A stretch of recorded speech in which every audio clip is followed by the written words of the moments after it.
Bonjour et bienvenue pour cette nouvelle vidéo. Aujourd'hui, je vais faire le tour des documents à soumettre dans le cadre de l'entrée express. Avant tout, je tiens à vous rappeler que ma chaîne n'est pas une source officielle. Moi, j'essaie de donner un maximum d'informations sur la procédure d'après mes recherches, mon expérience et les témoignages de personnes qui sont déjà passées par là. Aussi, je vous invite à toujours consulter le site du CIC et les descriptifs de mes vidéos pour avoir les liens, les mises à jour et les correctifs s'il y a lieu. En plus de cette vidéo, je mets à votre disposition ce fichier PDF. Il vous aidera à mieux vous organiser et avoir la liste sous la main. J'ai divisé en 3 sections: les documents relatifs à l'applicant principal, ceux relatifs au conjoint et enfin les enfants à charge. Et vous pouvez cocher sur les documents. J'espère qu'il vous sera utile et je vais commencer la présentation. Première chose, quel est le format des documents à soumettre? Tous les documents doivent être au format PDF, à l'exception des photos qui doivent être au format JPEG ou JPEG 2000. La taille maximum des documents est de 4 MB. Si vous avez un fichier trop volumineux, faites-le réduire. Il y a plusieurs applications pour le faire. Moi, personnellement, j'utilise le Wondershare PDF que je trouve assez bien. Et enfin, vous pouvez fusionner plusieurs documents en un seul PDF. Par exemple, vous pouvez créer un document ou un PDF nommé éducation et y mettre le diplôme, les relevés de notes, les traductions, les résultats de test, le DE et toute lettre explicative liée à l'éducation. Pour les traductions, il faut traduire tout document qui n'est pas en français ou en anglais chez un traducteur certifié ou assermenté. Télécharger la traduction avec le document en langue originale. Donc, ne surtout pas télécharger la traduction seule ou le document seul. Toujours le document avec sa traduction.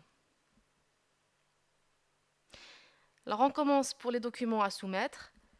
Je vais commencer par les documents communs à tous les applicants, que ce soit le principal, conjoint ou les enfants à charge. Première chose, la preuve d'identité. Donc, vous aurez à télécharger le passeport valide. Donc, vous allez scanner la première page, celle où il y a les informations biodata, et toute page avec visa ou cachet ou inscription. Ensuite, vous avez la preuve de la visite médicale. Ici, après avoir reçu votre invitation de soumettre une demande de résidence permanente, vous allez faire votre visite médicale. Le médecin vous remettra le formulaire rapport médical préalable que vous allez télécharger pour tous les applicants, qu'ils vous accompagnent ou non. Ensuite, vous avez les photos. Pour le moment, les mesures sont 35 sur 45, fond blanc, datant de moins de 6 mois. Au moment de votre soumission, vérifiez cette information parce qu'il y a toujours des mises à jour. Et enfin, preuve de changement ou utilisation d'un autre nom.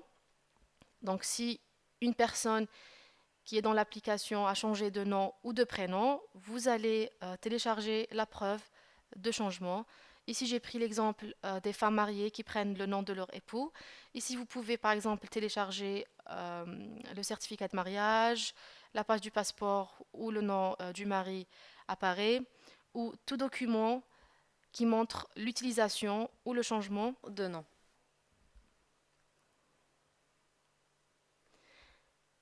Voilà, maintenant, je vais parler de l'applicant principal.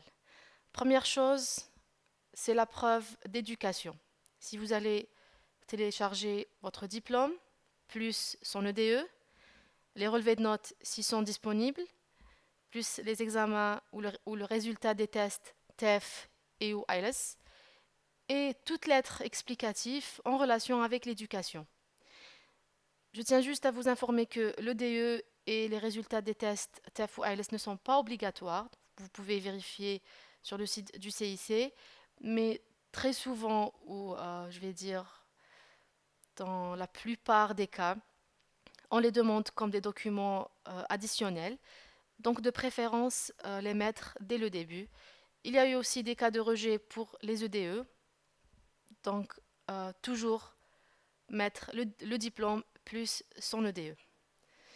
Ensuite, il y a la preuve de l'éducation, il y a la preuve de l'expérience de travail. Alors pour toutes les expériences où vous réclamez des points, vous allez télécharger une lettre de référence ou lettre d'expérience qui est détaillée. Elle doit être rédigée en papier en tête et mentionner les coordonnées de l'entreprise, le ou les postes occupés, date de début et date de fin, nombre d'heures de travail hebdomadaire, le salaire mensuel ou annuel et le plus important, toutes vos missions et vos responsabilités, plus tout autre document de support. Ce n'est pas obligatoire, mais je vous conseille quand même de les ajouter parce que ça vous évitera des documents additionnels et aussi ça accélérera un peu le traitement. Ces documents de support peuvent être fiches de paye, relevés de bancaire montrant vos salaires, contrat de travail. Et ici, vous allez aussi ajouter toute lettre explicative en relation avec l'expérience de travail. Si vous n'arrivez pas à obtenir une lettre de référence de chez votre employeur, vous allez essayer de mettre un maximum d'informations pour prouver votre expérience. Je vais essayer de faire une vidéo sur ce sujet-là et sur comment prouver l'expérience de travail. Ensuite, vous avez aussi le certificat de police ou le casier judiciaire. Alors ici, vous allez télécharger le casier judiciaire ou ce qu'on appelle chez nous le B3 pour tous les pays où vous avez été pour plus de 6 mois. Et ce, même si vous n'avez pas eu une adresse de résidence. Si vous résidez encore dans ce pays-là, le casier judiciaire doit être encore valide au moment de la soumission. Généralement, les casiers judiciaires sont valides pour 6 mois ou 3 mois pour certains pays. Sur le site du CIC, on parle de 6 mois. Si vous ne résidez plus dans ce pays, alors le casier judiciaire doit avoir été délivré après votre dernière période de résidence dans ce pays. Une chose très importante ici, ne jamais télécharger de photocopies ou de photocopies certifiées ou de mettre n'importe quel autre cachet sur l'original, même celle du traducteur. Là, dans cette section-là, vous téléchargez l'original du casier judiciaire sans aucune inscription. Donc, je le rappelle encore, l'original, pas de copie certifiée et pas d'inscription, c'est-à-dire autre que les inscriptions originales. Alors, je reste toujours avec l'appliquant principal, la preuve de l'état matrimonial. Si vous allez télécharger le certificat de mariage si vous êtes marié ou divorcé, ou le certificat de divorce. Si vous n'êtes pas marié ou divorcé, donc vous n'allez rien télécharger pour cette section et on ne vous la demandera même pas. Les lettres explicatives. Ici, vous allez ajouter une ou des lettres explicatives sur tout sujet ou situation que vous souhaitez éclaircir avec tout document de support. Et enfin, la preuve de fond. Vous avez besoin d'une attestation de banque ou de compte, plus un relevé bancaire des 6 derniers mois. Si vous faites un versement ou que votre compte est crédité d'une importante somme juste avant la soumission ou que votre compte date de moins de 6 mois, alors vous devrez justifier de la source de votre argent. Par exemple, contrat de vente de voiture, or, maison ou un don notarié. L'attestation de banque doit contenir les informations suivantes: votre nom au complet, vos numéros de compte, la balance, la date d'ouverture du compte. Et enfin, l'attestation doit